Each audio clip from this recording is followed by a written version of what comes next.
Ce terme, qui paraît familier, a désigné au cours des siècles différents groupes ethniques et religieux. Salut les amis et bienvenue sur notre chaîne. N'oubliez pas de vous abonner, pour plus de Focus Zone. Qui étaient les Maures? Le terme « Maure » semble aussi familier que confus, et il y a une raison à cela, bien que le terme puisse être trouvé dans la littérature, l'art et les livres d'histoire, il ne décrit pas en réalité une ethnie spécifique.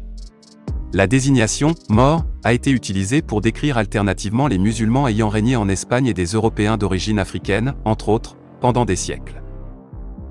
Dérivé du mot latin « moru », le terme était à l'origine utilisé pour décrire les Berbères et les personnes originaires de l'ancienne province romaine de Maurétanie, dans ce qui est aujourd'hui l'Afrique du Nord. Au fil du temps, il a été de plus en plus appliqué aux musulmans vivant en Europe.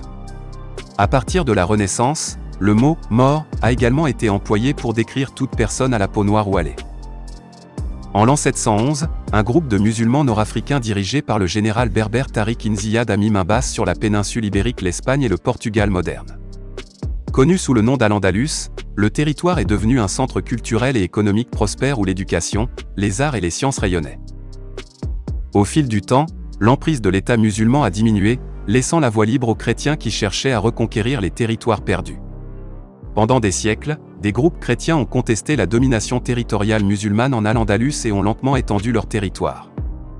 La reconquête a culminé en 1492, lorsque les monarques catholiques Isabelle de Castille et Ferdinand d'Aragon remportèrent la guerre de Grenade et achevèrent la reconquête de la péninsule ibérique.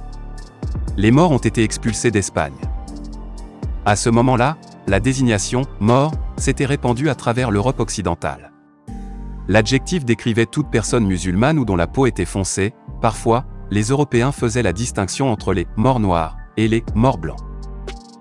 L'une des mentions les plus célèbres des Maures se trouve dans la pièce de Shakespeare Othello, Le Maure de Venise.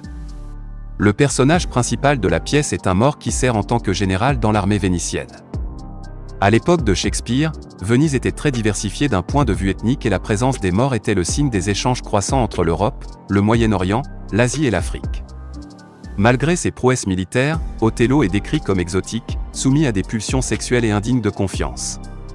Un Maure lascif, qui épouse secrètement une femme blanche, autant de stéréotypes véhiculés en dépit des actes de bravoure du célèbre personnage.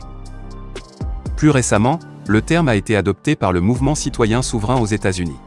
Les membres de groupes de citoyens souverains Maures affirment qu'ils descendent de Maures qui ont précédé les colons blancs en Amérique du Nord et qu'ils font partie d'une nation souveraine non soumise aux lois américaines. C'est la preuve, s'il en est, de l'attrait continu du terme en tant que désignation ethnique apparemment légitime, même si sa signification reste source de troubles et de confusion. Fin de la vidéo, merci pour votre attention.